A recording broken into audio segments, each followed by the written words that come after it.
Vamos a ver el cuadro presentado ayer en el boletín 129 del Ministerio de Salud Pública. Récord de muestras y récord de contagios.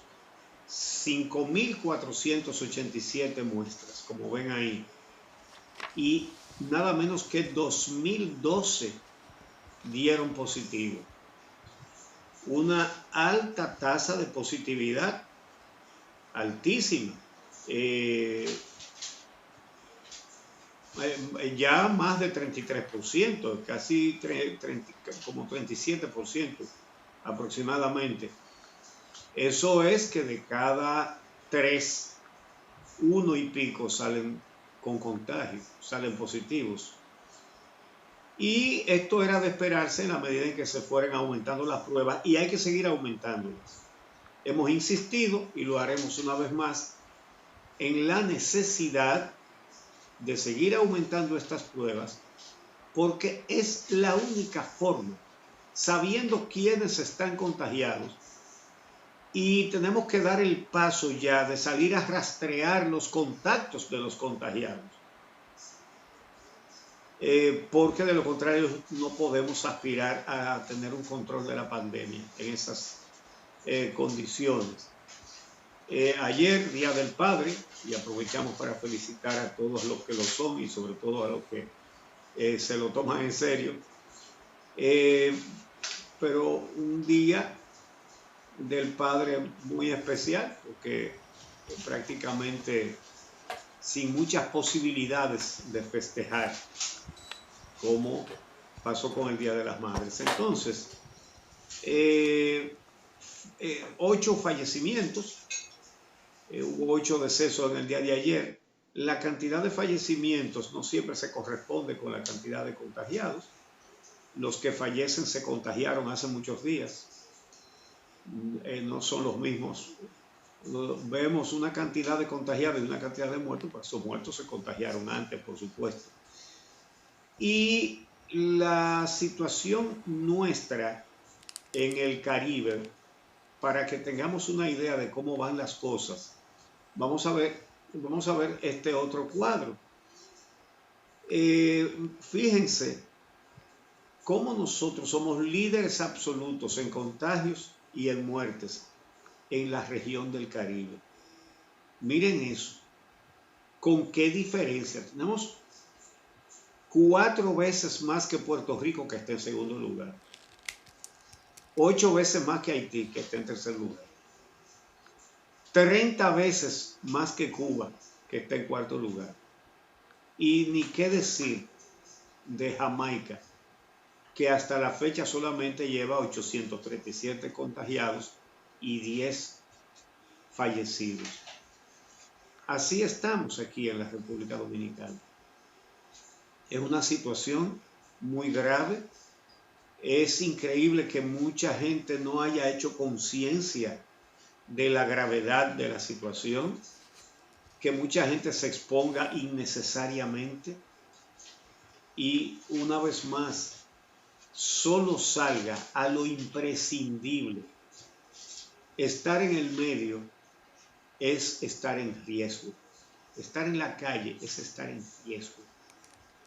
De manera que vamos a cuidarnos. Amelia. Así es, Uchi. La verdad es que la forma en que se propaga esta enfermedad hace incluso difícil la detección del rastro de quién me pudo haber contagiado. No sabemos. Ya conocemos bastantes casos, incluso de figuras conocidas, de compañeros de trabajo o ex compañeros de trabajo que han resultado afectados por la enfermedad, algunos de los cuales han estado tratando de llevar un protocolo totalmente estricto, pero han tenido que hacer diligencias, que es ir al supermercado o algunos han tenido que ir a trabajar. Y en ese trayecto se hace una interacción con personas, entonces hay que cuidarse de manera extrema y parece que no lo queremos entender. Al día de hoy, Uchi, la tasa de positividad está en 33.10, es el dato del boletín de ayer y tenemos 33.000 casos activos, 33.242 casos activos, de los cuales 4.610 son personas que están en aislamiento hospitalario, son personas que están internas, ya sea en una cama normal con un seguimiento y médicos, y otros están en UCI, y dentro de los que están en UCI, algunas en una condición más crítica. Llamó la atención unas declaraciones de médicos de Secanot a un programa que se transmite por Telesistema, el programa de Agenda, que se transmite por Telesistema ayer, donde los médicos Alex Marte y el conjunto de médicos intensivistas que dan seguimiento a los casos de COVID en el Secanot decían que de los pacientes que entran a la UCI, el 60% tiene condiciones graves que facilitarían o le darían una mayor probabilidad de morir. Ese es un dato muy importante y muy serio. Hay que tomar en cuenta estas advertencias que hacen las autoridades, porque una de las situaciones más sensibles de esta enfermedad es que te aíslan completamente de tus familiares. Y ese acompañamiento, el dominicano es un ciudadano, un ser humano muy afectivo. Nuestras tradiciones culturales hacen incluso que cuando una gente está enferma en una clínica, la gente va a verla. Independientemente de que sea una enfermedad contagiosa o no, la gente va a la clínica a atender, a darle seguimiento al vecino, al amigo, mucho más al familiar. Esta enfermedad hace que al enfermo se le aísle dentro de su casa, dentro de una clínica, y eso dificulta la recepción de ese afecto que es tan importante para levantar el ánimo. Por eso, en este programa hemos insistido desde el primer día en dar seguimiento al tema de la salud mental de la población dominicana a través de los consejos con el doctor Luis Vergés, a quien hemos tenido también en varias entrevistas, porque hay que fortalecer la mentalidad de aquellas personas que lamentablemente resultan afectados por una razón u otra. Algunos por imprudencia y otros no, otros por tal vez un ligero descuido en una situación en la que simplemente no se dieron cuenta. Yo creo que hay que tomar en cuenta eso, que se están dando los dos casos porque ya tenemos una circulación comunitaria del virus. Como usted decía, Uchi, ya veíamos el mapa o el cuadro de la posición de República Dominicana, cómo está República Dominicana en las Antillas, pero hay que decir que República Dominicana está en la posición número 38 entre los países con más casos de coronavirus. Hay otros países de Latinoamérica con una mayor cantidad, incluso Colombia, estamos hablando de 90.000, 100.000 casos, pero República Dominicana es un país así de pequeñito, con 10 millones de habitantes y una tasa de positividad que viene en aumento cada día más, y eso es preocupante. Habíamos tenido la posibilidad de detectar 17 casos por cada 100 personas.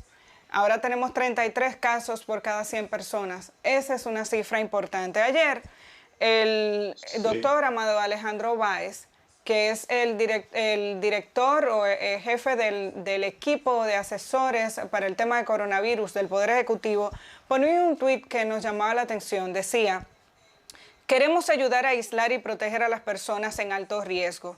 Tenemos más de 4.000 camas de aislamiento disponibles en toda República Dominicana, habilitadas con seguridad, limpieza y 3 calientes al día, es decir, las 3 comidas. Sin embargo, los dominicanos no quieren usarlas. Nos ayudan a entender las barreras. Él decía, hay centros de aislamiento identificados por las autoridades. No todo el mundo tiene las mismas condiciones dentro de una vivienda para mantener en aislamiento a una persona que dé positivo. Sin embargo, la familia dominicana se niega a que este paciente, que tal vez en ese momento no es un transmisor, pero tal vez no está en una condición de gravedad, vaya a un centro de aislamiento. Ese tuit del doctor Amado Alejandro Báez fue secundado por uno del director del Servicio Nacional de Salud, Chanel Rosa, que decía... el doctor Báez se refiere a personas sin síntomas, pero que son positivos, que no tienen condiciones de aislamiento en sus casas, pero se niegan a ir a los centros de aislamiento.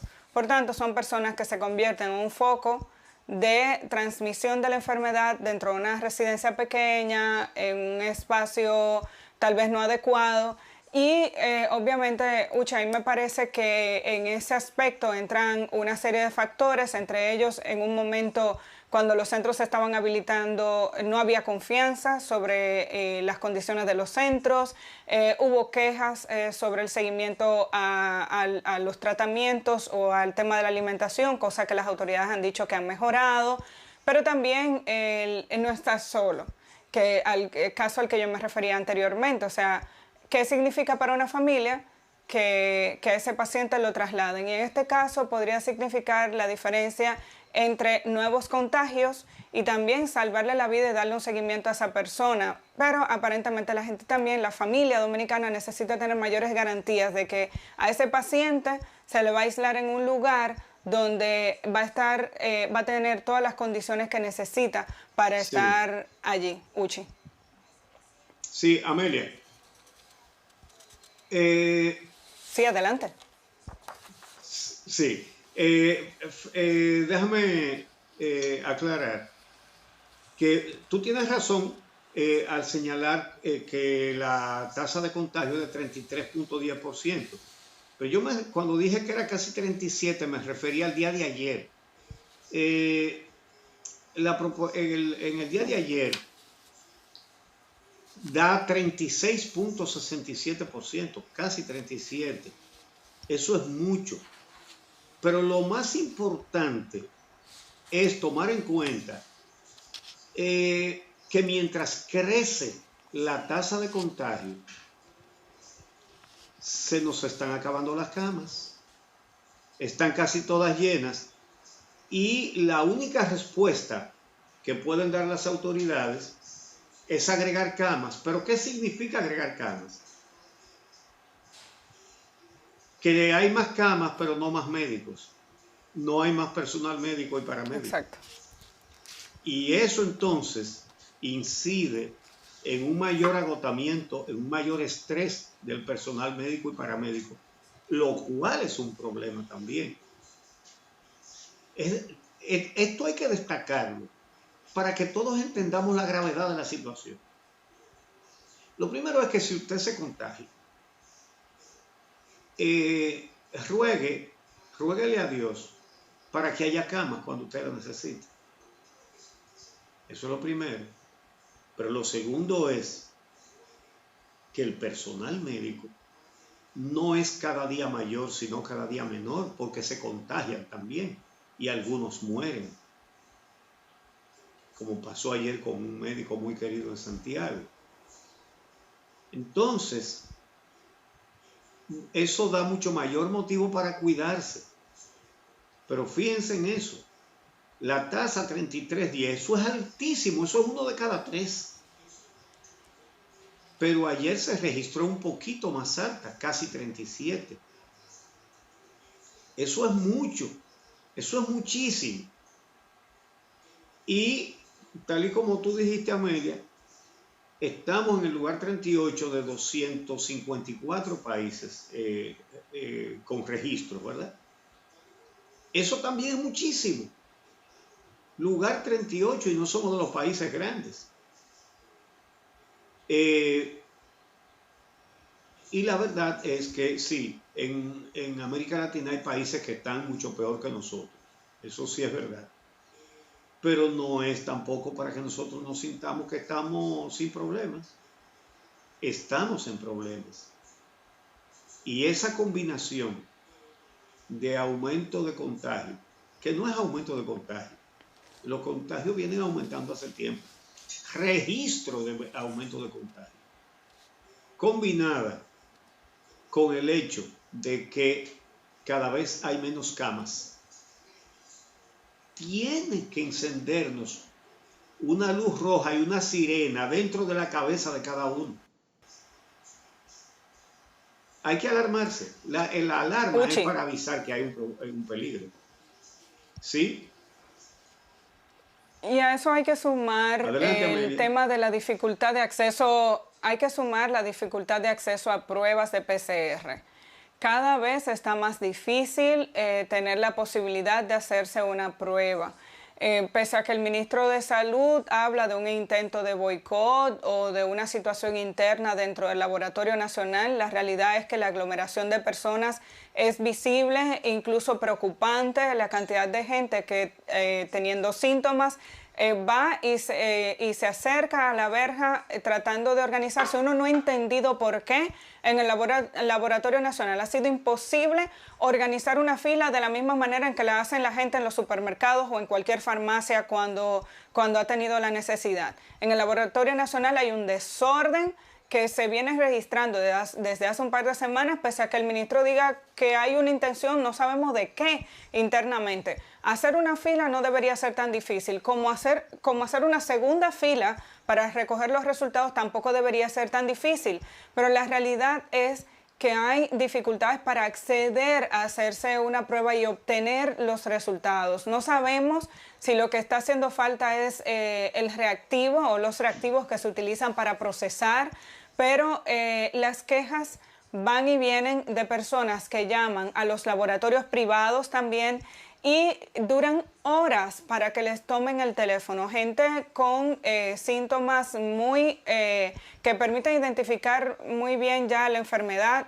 Recuerden que el coronavirus tiene un rango muy amplio de síntomas y es lo que dificulta que se pueda saber si una persona realmente lo padece o no. Por eso, afortunadamente, de forma clínica ya los médicos tienen algunos otros estudios que les permiten avanzar el tratamiento de alguien, haciéndole una sonografía de tórax.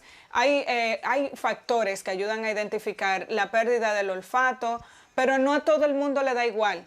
Y esa es la dificultad para poder identificar esta enfermedad. O sea, hay gente que no pierde nunca el gusto ni el olfato. Pero hay dificultades para hacerse las pruebas. Una persona puede durar horas llamando para tratar de hacer una cita con un laboratorio privado y ese laboratorio privado sí te atiende y no te tumba la llamada. A veces tras 4 horas esperando en línea, 4 horas, 2 horas, esos son los testimonios que se están registrando. Te pueden poner la cita para dentro de 2 semanas o 3, si no más. Si usted tiene síntomas y está enfermo, en 2 semanas o 3 se agrava. Y creo que esta es una situación bastante seria. Por esa razón, Uchi, ayer se celebró un Día de los Padres de una manera muy particular. Hubo gente que, respetando el distanciamiento físico, si pudo, se acercó a la casa, al frente de la casa de sus padres y desde ahí saludó con los que tienen niños. Una forma de decir, estamos aquí, pero no te podemos ver, no te podemos abrazar. Otros hicieron encuentros familiares y lo hicieron con distanciamiento y otros sin distanciamiento, o sea, hubo de todo. Un Día de los Padres muy particular, muy desafiante, que vamos a ver en esta nota lo que ocurrió, ¿no? Veamos estos detalles. Mientras algunos padres ingerían alcohol en una esquina, otros optaron por pasar este día en la iglesia. Con los hijos y la mujer, tengo otros hermanos, pero que están en su casa y ya lo felicité. Yo lo voy a pasar trabajando y tomándome un traguito al paso, si se puede, aunque estemos bajo la pandemia y esas cosas. Tomarme un pote de romo y no esperar el toque de queda para llegar a mi casa. Muy diferente es el caso de Tomás Encarnación, quien a pesar de ser hoy un día especial, tiene que salir a trabajar para sustentar a su familia. Que siempre y cuando Dios le dé salud a uno, para uno poder ejercer lo que a uno le gusta y uno trabajar, hay que ser conforme, a veces no con lo que uno quiere. Bueno, hasta ahora he tenido que mantenerme de esto y ayudar a mis hijas con los estudios que están terminando en la universidad. Debido a la situación que vivimos por el coronavirus, las autoridades pidieron guardar las medidas de seguridad y evitar las aglomeraciones. Para Telenoticias, Anjuli Lachapelle. Obviamente por esta situación los comerciantes se quejaron porque disminuyeron las ventas. El mismo hecho de que se haya iniciado el toque de queda de nuevo porque es necesario. La situación actual dificultaba que se realizara el Día de los Padres con la flexibilidad que se celebró el de las madres y las consecuencias del Día de las Madres la estamos pagando en este momento. Veamos lo que dijeron los comerciantes. Ahora lo que hay es haitianos caminando, la gente no está saliendo a la calle. Aquí ustedes pueden mirar, son haitianos, la mayoría que están ahí en los pasillos, haciendo tapones y cosas, pero no es gente que anda comprando. Uno no cabe con los haitianos molestando a uno y quieren faltarle el respeto a la gente sin hacerle nada, y mira cómo están. Y mira para allá, tú coges la Duarte derecho, no se puede andar. Yo ando comprando para un regalo para mi hija que cumple años hoy, Día de los Padres. Estamos comprando, usted sabe, haciendo un agrado al padre, aunque el Día de los Padres siempre todos los días, siempre tenemos que tenerlo cerca, pero siempre tenemos amistades, personas que consideramos que son muy queridas por nosotros. Yo no sabía que los haitianos no podían caminar igual que los dominicanos por la calle. Me extraña eso.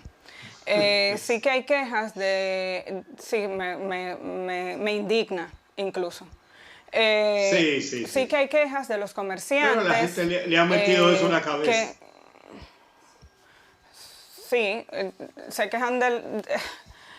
Parecería que hay gente que compra con dinero diferente, no entiendo. Sí que hay que decir que hubo quejas de los comerciantes. El Día de los Padres nunca se ha promovido tanto como el Día de las Madres. Siempre ha pasado eso, pese a que entiendo que le tenemos, en mi caso le tengo el mismo amor a mis padres, se promueve menos el Día de los Padres con relación al de las Madres, y esta situación ha sido muy particular. Había toque de queda, los comerciantes se estaban quejando porque a las 5 de la tarde la gente tenía que estar recogida. Recordemos que el fin de semana empezaba más temprano, pero eso busca evitar lo que estamos diciendo, mayor contagio. Ahora, Uchi, tenemos una situación seria, y es que hay gente que no lo quiere entender. Seguimos teniendo aglomeración en los barrios. También en la clase media y la clase alta se da. Lo que pasa es que no es tan visible. Los juntes se dan en una casa, en una terraza. Hay zonas a las que se tiene menor acceso y es menos visible, insisto. Pero tenemos una situación seria. Ayer en Borojol, por ejemplo, hay un registro de que ciudadanos le entraron a botellazos y a pedradas a la policía cuando llegó a eliminar una fiesta que había para cerrar y mandar a la gente a su casa porque eso está prohibido. La respuesta que recibió la policía fue pedradas. Y así, miren cómo observen esas imágenes, cómo en diferentes lugares la gente está irrespetando las medidas que buscan salvar su vida. Hay personas, familias que han dicho, bueno, vamos a vernos en un espacio abierto. Lo decía el doctor, uno de nuestros médicos, el doctor Puello, la semana pasada. Tal vez si quieres ver a alguien, verlo en un parque a cierta distancia es mejor que en un lugar cerrado. Quieres conectar con un familiar y te estás protegiendo, tienes 2 metros en un espacio abierto, tal vez lo puedes hacer mejor. El problema es que la gente va relajando las medidas, y si vas a comprar cerveza, en algún momento te tienes que quitar la mascarilla, o cómo te la vas a beber. Y poco a poco, lo que empezó con un junte, con cuidado, se van olvidando todas esas medidas, y poco a poco la gente se va exponiendo. Y eso... la verdad es que es inaceptable que reciban a la policía de esta forma o que no se respeten las decisiones de las autoridades, Uchi. Yo creo que aquí también hay que, digamos que asignarle la responsabilidad a cada quien. Hablamos de que las autoridades tienen que poner orden, pero también salir a recoger adultos, esto es una situación muy seria. Bueno, la verdad Uchi, nos tenemos que ir a la pausa. Pero, exacto. Que si alguien se juega la vida para salvar la vida de un hijo, por ejemplo, vale la pena. Pero por una Valentina, óyeme, todo eso que vimos ahí en esas imágenes son focos de contagio. No es verdad que hay un solo lugar de eso donde no hubo contagio. En todos esos sitios hubo contagio seguro. Entonces, la verdad es que es increíble cómo la gente se juega la vida por un trago. Por un trago, señores. La verdad es que la gente debe haber una locura colectiva. La locura no es epidémica, pero aquí en la sociedad dominicana parece que sí lo es. Porque ¿cómo se explica eso que estamos viendo ahí? Todas esas imágenes que vimos. Eso es jugarse la vida por un trago de cerveza. Y habría que ver la validez del término jugársela, porque eso es casi seguro. No es ni siquiera un albur de que a lo mejor me toca, pero a lo mejor no. El nivel de riesgo, si se pudiera medir, yo diría que sería como de un 80%.